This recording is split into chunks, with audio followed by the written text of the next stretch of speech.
Здравейте на всички зрители, аз съм Стефан и идвам с нов клип. И сега ще ви покажа всички настройки на Fraps.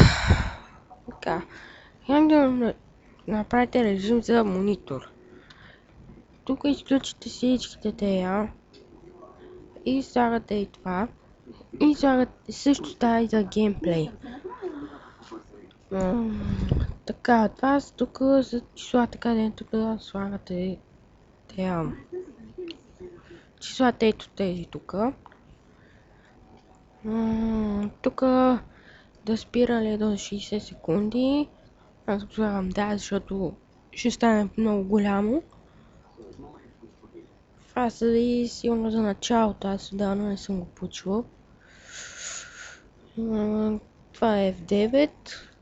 Тук си наслагате или колонките или с микрофона.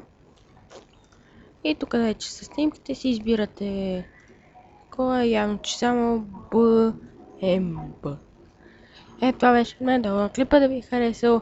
Ако ви хареса, дайте палец нагоре. Абонирайте се към моята Facebook, не Facebook, VBOX и YouTube канал. Това беше мен. Чао!